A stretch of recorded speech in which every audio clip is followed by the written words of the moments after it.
for me to strive, I got to bomb. I got to bomb good. For me to go home and get pissed off and go, fuck, people need to get smacked in the face.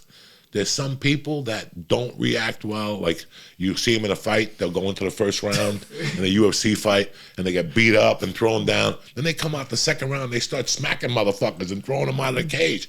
Because some people need to get smacked 3 times to get them fucking going. So, for me, like, after I came, like, in the beginning when you're doing comedy the first 2 years, it's like fucking having a band and your first night, first night. Fucking the cymbal breaks, the string breaks on the guitar, everything goes wrong. It hurts. That's psychological. That's trauma for some people. Yeah. I've had some bombings, okay, that have been traumatic. It's like coming too fast, It's like fucking your favorite chick and coming in a minute. But at least you still come when that happens. When you're bombed, nothing good happens. But you bomb when you come. You bomb. But bombing is the first 3 years, especially when you get cocky and you invite your employees. Come on down. I'm going to kill it tonight. And all of a sudden you go up there and it's fucking... And your employee, the next day, they're like, that was very interesting. And you're like, should I shoot myself now or in an hour? Yeah, and it sucked. When you have to face people again the next day after you bombed, that's why I could never be on a fucking cruise ship. Oh. Can you imagine bombing and I got to eat breakfast with these people the next day and they're looking at you? It was a very interesting set last night. You were very good and you bombed. And I was like, that's why when you said like at the beginning of this that, I wasn't nervous before the show, I was for pretty much the whole day was like ready to like just explode. Really? Like just shit well, yeah, dude. First, okay. I don't want to let you, the show, or the audience down. And then like you said, like when you haven't done it in a while, I just started it up. I didn't plan on like when I came last time when we went to Uncle Vinny's, you just sent me up and I hadn't done it. And now I've just started a few open mics and like to just go up there and not really know what's going to happen. And it made me think of the first time I did a club with you was at Cap City in Austin. And I was like 2 months into stand-up. Danny Brown was in the back. I had just done the Fourth Wall a few times, which is 8 comics in a strip mall. And then we're at a sold-out Cap City, which is like, as a comedy fan, I've heard about it. And I get off. I did 3 minutes. It went fine for 2 months in. And I stood up against this back wall and my legs shook because of the adrenaline. And now I called Eric, our buddy, on the way to Jersey a couple days ago. He's like, dude, you and Joey are on Broadway. Like, Joey's on Broadway, and we're driving in through Times Square, and you do the thing, you love to fuck with me a little bit. We're in the car, you're like, all right, we're going to get there at 8:08. You're going on at 8:15 for cold, and I'm just sitting there, and then, like, the thing are like, oh, no, the DJ's going to go up first, and I don't know what's going to happen. And I in my head, I'm just going to go up there and have nothing to say and just stare off into silence and like run off. And it went fine, but it was just, I was losing my shit in the car. I just kept staring at my phone and like not even like really seeing the words that were on the screen. I just kept going back and forth looking at nothing.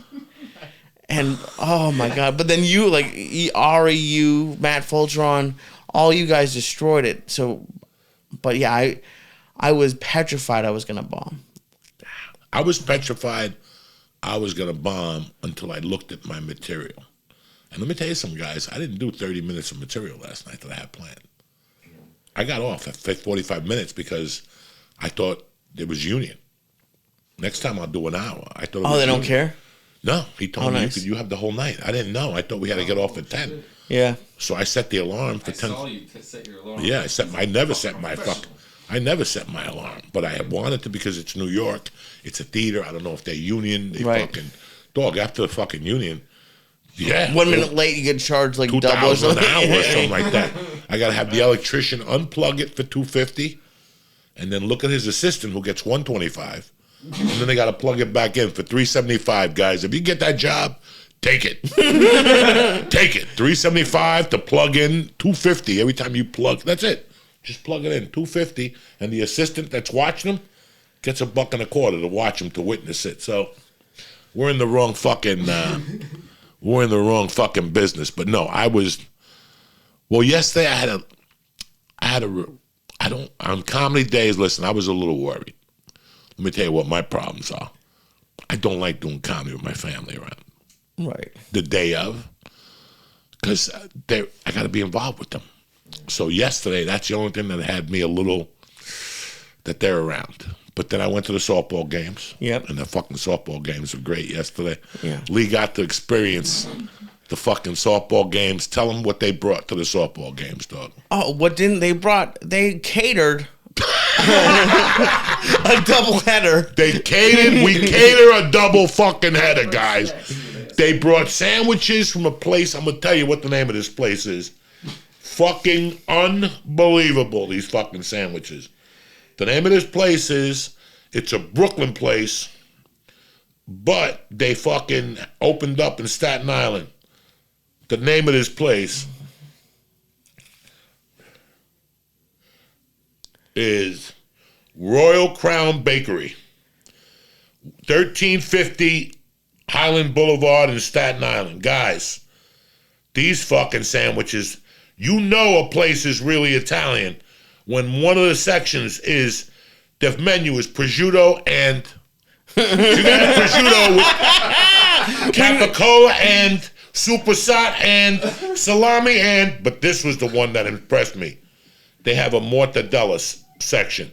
So you could get mortadella, look at this, prosciutto with mozzarella and roasted peppers, prosciutto with mozzarella and grilled eggplant, prosciutto with mozzarella and fried eggplant, mozzarella with sun-dried tomatoes, prosciutto with mozzarella and carbonara, prosciutto with mozzarella and broccoli rabe, prosciutto with mozzarella and arugula. It don't fucking stop.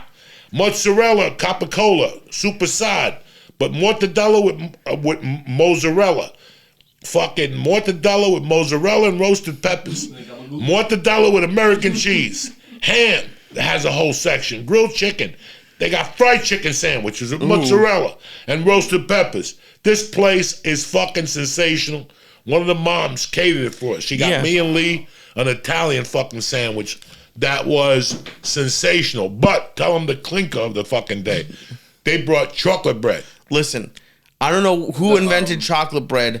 It's like a no. Oh, it was actual chocolate. It's Italian bread with chocolate chips in that motherfucker and like syrup and it's like sweet. Holy shit! It's like almost like kind of like a croissant, but not really. It was just like soft in the middle. And the thing was, he told me the night before. Listen, there's gonna be an Italian sandwich there for you. We get there at like 11:30, and there's one, like the mom, because she had to go. I don't know how far away that was, but like in the middle of the second game, she appeared. I don't know, like an angel with like 3 bags worth of food, and like you, her husband, and I sat there, and I don't think we talked. We didn't say one word. We didn't look at the game. It just, the sandwich just disappeared. Oh my God. We kept trying to think, what the fuck cheese is on this sandwich? It was delicious. Roasted peppers. I mean, it was fucking out of this mind. And we didn't even do it. See, because you're about speed and convenience, but they individually packed little containers of the balsamic vinaigrette, and I poured it in. You were like, "This is already good." By the time the balsamic got there, you didn't have time for it. No, how good was it? Oh, because it just soaked up into the bread, but the bread was thick enough that it didn't make it soggy. It just kind of absorbed it. I'm telling you, this was. And they didn't put any vegetables on it. That's how it was cheese, no, meat, no lettuce, no tomato. Go to Subway, bitch, if you want that shit. There was no lettuce, no tomato, no vinegar and oil, no fucking Mike's Way, whatever the fuck. No. Go fuck yourself. This was plain. I mean, it was. Yeah, fuck you with Mike's Way with the vinegar and shit. But the softball game, we had a doubleheader. We sat there, we got suntan. And her team is fucking like they would. I think one score was 17-2. It almost wasn't fair. Like I think Mercy walked 5 times. She like they just wouldn't throw it near her. They wouldn't pitch to Mercy. They walked her. They kept walking her. So- And some other girl hit a blast. They won both games, 17. Yeah. All their innings, they would score 5 runs, and they would fucking come back. The defense was tremendous. And the coach didn't care. He was yelling at them like they were losing. He was like, He's rough on them, man. oh. But they need that shit. It's a different. I'm happy you got to experience a Saturday with me here. Like, Oh, yeah. I love how when you mess with the girls, because they're like 8, 9 years old, and you're like, Ava, you're a savage. And she just looks at you like, what am I supposed to say to this? and I show them knives. I bring them the girls knives, and they go nuts.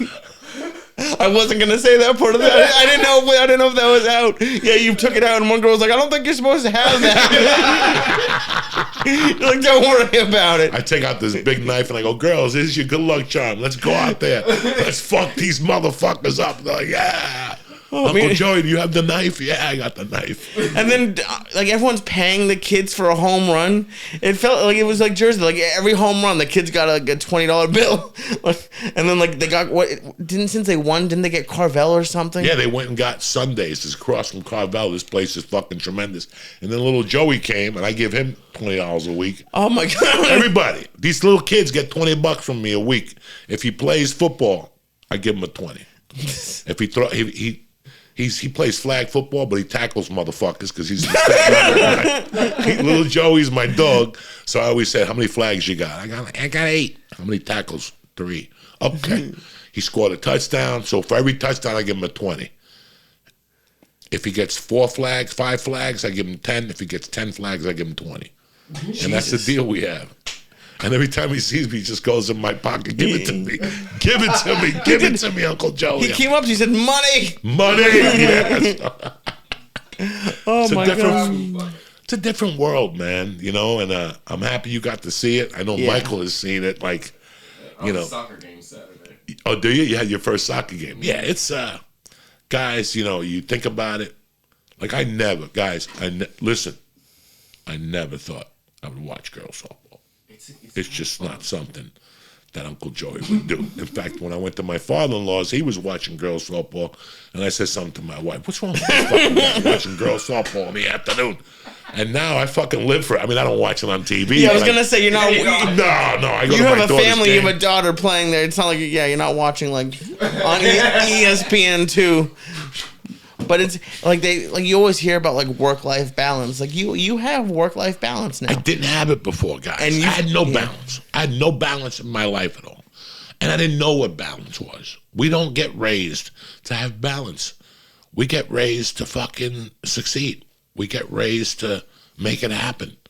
You know, so I don't fucking understand that whole thing. You know, we're going for it. But I think I think it's doing good things for you, because there were some things last night that like I think old Joey might have got a little bit upset about, like just like, you know, like with the traffic. I just imagine, and you were like calm, like you were like people were walking next to the car. This guy was walking next to the car listening to your podcast. We were in it. He just looked over. Contact. He just turned to the side. He's like, there's Joey. Yeah, he looked at me. I had the window open at the light. He looked at me and he goes, "I'm listening to you as we speak." I go, "Come over." And we started talking. He lived in West New York and nice. Shit. Yeah, listen, guys, you gotta, you know. I don't know. I fucked up. You know, I fucked up during the pandemic, and I'm sorry I did. I was a little too scared, but I missed being social. I'm a social type dude. Even, you know, 3-4 people. I love all that shit. Watching football with guys, you know. So this was rough for a lot of people, but I'm happy that people fucking are telling everybody go fuck themselves. That's it. Enough of this shit, you know. And now they're pushing the fucking, you know, they're pushing vaccines like a motherfucker again. You know what? Relax. Nobody's dying. What are you doing, you know? People are starting to get their bearings back, and I'm fucking happy. This messed with a lot of people. And last night, like I said, I'm not even thinking about it no more. Like, that's it. It's nothing to think about. You know, they keep pushing it, but we just say, fuck you, I'm not doing it. I mean, nobody, even the fucking, because the last couple times I went into the city, cab drivers and Uber people had masks on. They don't even have the mask on no more. So it's over. It's time to fucking get your mental together and get back out there and do what you were doing before this fucking shit started. Speaking of mental, now for a word from BetterHelp. What's happened, you bad motherfuckers? This podcast is sponsored by BetterHelp. Guys, do you ever fixate on a problem so long that you don't know how to take the time to find a solution? It can be tough to train your brain to stay in problem-solving mode when faced with a challenge in life. But when you learn how to find your way out, there's no better feeling. A therapist can help you become a better problem solver, making it easy to accomplish your goals. Listen, Dana helped me out a lot. I'm having a lot easier time now with my anxiety. I have little coping exercises. So do me a favor, contact BetterHelp. They're gonna make you right. BetterHelp is an online therapy that offers video, phone, and chat sessions. You could choose not to see anyone if you want, but it's much more affordable than in-person therapy, and you'll probably get a therapist within 48 hours. So do me a favor, when you wanna be a better problem solver and take care of yourself, visit betterhelp.com/Diaz. Again, that's betterhelp.com/Diaz. I'm gonna get you 10% off your first month. Who does that for you? Nobody. It's a Monday morning. I woke up in a good mood. So do me a favor. Go to betterhelp.com. Press in code Diaz, and I'm going to give you 10% off your first month. All right, we're back, you bad motherfuckers. Don't forget if you're having some problems at home or, you're struggling with focus or whatever, BetterHelp will take you to the next level. How do I know? Because they took me to the next fucking level. So, what else is going on in your fucking world, cocksucker? I'm doing really good. I'm happy that football's back. I'm just, but I really am enjoying doing stand-up. I can't believe how you dove back into it. You came, you did the Jersey show, and all of a sudden he's talking to me. I'm going to an open mic in New Hampshire. I'm going to see this. But it's, because I never said that I didn't like I've always loved doing stand-up, but I just couldn't see myself struggling at it for like 10 years. It just seemed, when you think about that, it's a lot to put on, at least for me, I overthink everything. I'm like, 10 years, it's going to be too much. But then just doing it with you in Jersey, it just showed me how much, because I don't really have fun like that. Like, I don't know, I'm a quiet person, but there's just something about being on stage that I feel confident in a way that I don't usually feel. And I could talk to people. I don't know what it is, but it's just I've already made a couple friends in Boston, and I'm doing them at bars. Worcester has there's this one bar with animal heads on the wall. It smells like feet. It's been there since the 60s. I went to one bar where because my girlfriend grew up in that area. She's like, people die there. They stabbed. One bar has an open mic, and they had to change names because someone got stabbed there 2 months ago, so they just had to change names in the last year. But it's fun. It's fun to just get out and do stuff. I'm having a lot of fun. Listen, those 10 years that you talk about and people worry about for anything, it's called an apprenticeship, okay?